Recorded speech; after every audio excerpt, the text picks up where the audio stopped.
반갑습니다. 김도사입니다. 저는 개인적으로 이제 사람들 눈치 보면서 착한 사람 되려고 하는 그런 태도를 보이는 사람을 너무나 싫어합니다. 경멸한다고 해야 될까요?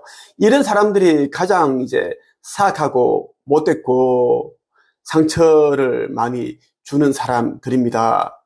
이 사람들은 자기의 이기심이 너무 지나치기 때문에 자기의 입장에서만 생각을 하고 판단을 하고 그렇게 하려고 해요. 다른 사람들의 어떤 아픔이나 상처라든지 그런 고통에는 별로 이제 공감을 잘 하지를 못합니다. 그렇기 때문에 이제 선한 척, 착한 척, 좋은 사람인 척 그렇게 행동을 하게 되는 거죠. 어떤 일이라든지 하려면 하고 하지 말려면 하지 말아야죠. 저는 그렇게 생각합니다. 하려면 하고 하지 않으려면 하지 마라. 그런데 하지도 않으면서 뭐뭐 하는 척 그런 거 하지 마라 라고 이야기를 합니다. 저는 굉장히 명확한 사람입니다. 저는 칼보다 더 명확하다라고 해도 과언이 아닙니다. 저는 이제 명확하기 때문에 명확하지 않은 사람을 보면 저는 한눈에 알아봅니다. 그래서 명확하지 않은 사람들에게 제가 이제 명확함에 대해서 가르치면 그 사람들 또 상처 받죠. 부정적인 사람한테 제가 너는 왜 이렇게 부정적입니까? 부정적인 상처로 성공을 하고 책을 쓰고 인생이 풀 수 있겠습니까? 라고 하면 저는 한 번도 부정적이다는 소리를 들어본 적이 없다. 남편에게서, 아이들에게서, 친구들에게서 지금 나랑 상담을 하면서 이런 이야기를 하는데 계속 이건 저래서 못하고 이건 이래서 못하고 이것도 이러하니 사정이 이러하니 또 못하고 시간이 없다. 돈이 없다.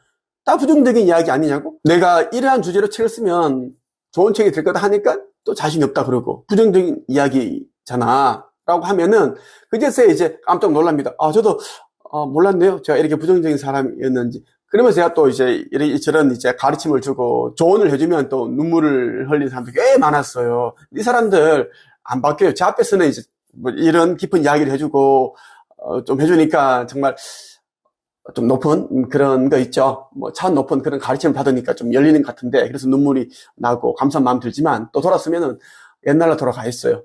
그러면 이제 결국은 자기의 못난 부분에서 지적한 나만 또 안 좋게 생각을 하겠죠. 그런 사람들이 너무너무 많았습니다. 오늘은 여러분에게 성경 갈라디아서에 나오는 일부 내용을 가지고 거짓된 행동에 대해서 한번 말씀을 드릴게요. 정말 빛의 일꾼들은 거짓된 행동을 하면 안 된다는 말씀 드리고 싶어요. 거짓된 행동을 하는 사람들은 절대 아버지께서 맡기신 그 사명을 따를 자격이 없습니다. 차라리 그냥 어둠의 세력들에 붙어가지고 확실하게 해라. 그렇지 않고 이제 어둠의 자식과 같은 그런 행동을 하면서 뭐 빛의 자녀인 것처럼 행동을 하면 우리를 교란시킬 수밖에 없다는 겁니다. 그렇게 해서는 안 된다는 말씀을 드리고 싶어요. 갈라디아서 2장 11절부터 16절까지 한번 볼게요. 베드로가 안디옥에 왔을 때 그가 잘못한 일이 있어서 내가 그를 대면해서 나무랐습니다. 사도 바울이 이제 베드로를 크게 나무랐습니다. 질책을 했다라는 이야기예요.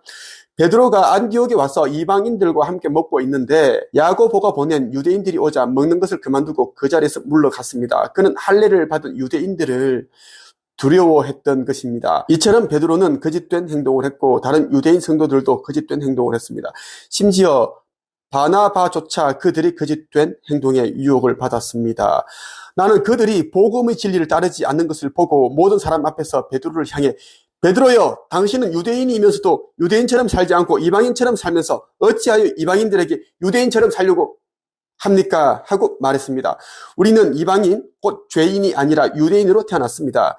하지만 우리는 율법을 따른다고 해서 의롭다 함을 받는 것이 아니라 예수 그리스도를 믿음으로 의롭다 함을 얻는 것을 압니다. 그래서 우리는 의롭다 함을 얻으려고 예수 그리스도를 믿었습니다. 우리가 의롭다 함을 얻는 것은 그리스도를 믿었기 때문이지 율법을 지켰기 때문이 아닙니다. 율법으로는 어느 누구도 의롭다 함을 얻을 수 없습니다. 그리고 19절 한번 볼게요. 나는 율법을 위해 사는 것을 그만두었습니다. 나는 율법에 의해 죽었습니다. 내가 율법을 향해 죽은 것은 하나님을 향해 살기 위한 것입니다. 나는 그리스도와 함께 십자가에서 죽었습니다. 이제는 내가 사는 것이 아니라 내 안에 계신 그리스도께서 사시는 것입니다. 사도 바울이 굉장히 이제 노하고 베드로를 질책한 게 뭐냐면 거짓된 행동을 했기 때문입니다. 여기 적혀있는 내용 그대로예요. 베드로가 안디옥에 와서 이방인들과 이제 식사를 하고 있었다. 그때 야고보가 보낸 유대인들이 오자 먹는 것을 그만두고 그 자리에서 물러갔다. 말이 물러간 거지 도망갔다라고 보시면 됩니다. 왜? 그는 할례를 받은 유대인들을 두려워했기 때문입니다. 두려워할 수밖에 없던 이유는 뭐냐면 자칫하면 폭행을 당할 수도 있고 그런 또 어떤 위협, 살해 위협까지 받을 수 있는 일이 일어날 수도 있기 때문에 베드로는 사람들에게 하늘나라 복음에 대해서 설파를 하고 그리고 이방인들에게 유대인처럼 살아야 된다라고 하면서 자기는 거짓된 행동을 하고 있으니 사도 바울이 보기엔 진짜 기가 차는 거죠. 얼마나 얄미웠을까요? 난 너무 느껴집니다. 나는 이 책생 교육을 하면서 1200명을 단 몇 개월 만에 작가를 만들었는데 너무나 진짜 거짓된 행동을 하는 사람 너무 많이 만났어요. 제가 이제 일부러 비난하려고 하는 게 아니라 뭐 특정한 종교를 깔려고 하는 것이 아니에요. 진짜 무교, 불교 이런 사람들보다 기독교 믿는 사람들 있죠. 집사라고 하는 사람들 있죠. 이런 사람 진짜 모든 사람 너무나 많이 만났고 제가 증거자를 다 가지고 있어. 와 진짜 못됐더라고요. 그럼에도 불구하고 자기는 하나님을 믿으니까 선하신 하나님은 나를 예뻐해 주신다. 사랑하신다. 나의 선함의 끝을 아신다. 이런 말을 하는데 나쁜 행동을 하고 있고 나만 그런 게 아니라 다른 사람들도 괴롭히고 있더라고요. 그러니까 그 그룹 안에서 단체 안에서 그런 것을 배우는 것 같아. 가스라이팅이라고 해야 되나? 자기네끼리 이제 보호하고 지키고 배척을 하고 공격을 하고 뭐 이런 것을 배웠기 때문에 그렇게 너무 이타심이 없고 개인주의 성향이 너무 강하고 진짜 종교는 모든 종교를 이제 이해를 하고 초월해서 하나다라는 것을 아는데 종교는 불교를 배척하고 어느 종교를 배척하고 하지 또 교회도 이쪽 교회를 배척하고 저렇게 또 경쟁을 해. 돈 때문인가? 헌금 때문인가? 그러니까 사랑이 없는 거지. 진짜 진리를 가르치는 곳이라면 교회끼리도 다투어서는 안 되지. 그리고 종교끼리도 다투어서는 안 돼. 그것들이 다 악한 짓인데 지고 이제 멸을 앞두게 된 그런 또 카르마를 또 낳게 된 원인 중에 하나다라고 보시면 좋겠어요. 나는 그들이 복음의 진리를 따르지 않는 것을 보고 모든 사람 앞에서 베드로를 향해 베드로여 당신은 유대인이면서도 유대인처럼 살지 않고 이방인처럼 살면서 어찌하여 이방인들에게 유대인처럼 살려고 그렇게 가르칩니까? 따끔하게 이야기를 해. 사도 바울이니까 사람들 앞에서 공개적으로 야단을 쳤지 다른 사람 같았으면 뭐 어떻게 좋은 사람 되려고 괜히 저 사람과 척을 안 지려고 그러니까 적대시하는 관계가 안 되려고 이런 말 하겠어요? 믿음으로 의롭게 된다는 것이 이거예요. 믿음을 지키고 믿음을 단단하게 만든 사람들은 사도 바울처럼 행동하게 되어 있습니다. 진리는 단순하지만 거칠어요. 뾰족뾰족합니다. 그래서 그 진리라는 것을 내가 삼키기에는 진리를 받아들일 그러한 자세가 안 되는 사람은 그 진리를 못 받아들여. 왜? 목에 걸려버려. 굉장히 고통스럽다라는 거야. 진리는 굉장히 투박하고 그렇게 다듬어져 있지 않아. 예쁘지가 않아. 예쁘지 않고 달콤한 말이 아니다라는 거야. 그래서 사람들이 진리를 잘 삼키지 않으려고 그래요. 하지만 진리라는 것을 삼킬 때는 굉장히 고통스럽고 아프겠지만 삼키고 나면 진짜 영생을 얻는다. 진리가 너희를 자유케 하리라라는 것이 여기에 담겨있는 이야기예요. 그래서 보는 눈이 없고 들을 귀가 없는 자들은 절대 내가 하는 이야기를 들을 수도 없고 볼 수도 없습니다. 이것이 그렇게 세팅이 되어 있습니다. 성서의 내용들도 그렇고. 그래서 지구 멸전의 96.5%가 완전 소멸됩니다. 영혼의 블랙홀, 우주의 블랙홀에 빨리 들어가서 원소 형태로 흩어지고 딱 3.5%만 들려집니다. 새 나라의 새 인류로서 다시 시작하게 된다는 것입니다. 4차원 체험을 이어가게 되죠. 나와 함께 내가 여러분들을 인도해가기 위해서 온 존재이기 때문입니다. 마지막으로 이 말씀 드리고 싶어요. 저는 이제 뭐 댓글에다가 안 좋게 막 심하게 댓글 다는 사람도 있는데 삭제를 하려고 하다가 삭제를 하지 않습니다. 그냥 그에 맞는 내용을 반박을 합니다. 저는 알기 때문에 이야기를 해주는 거예요.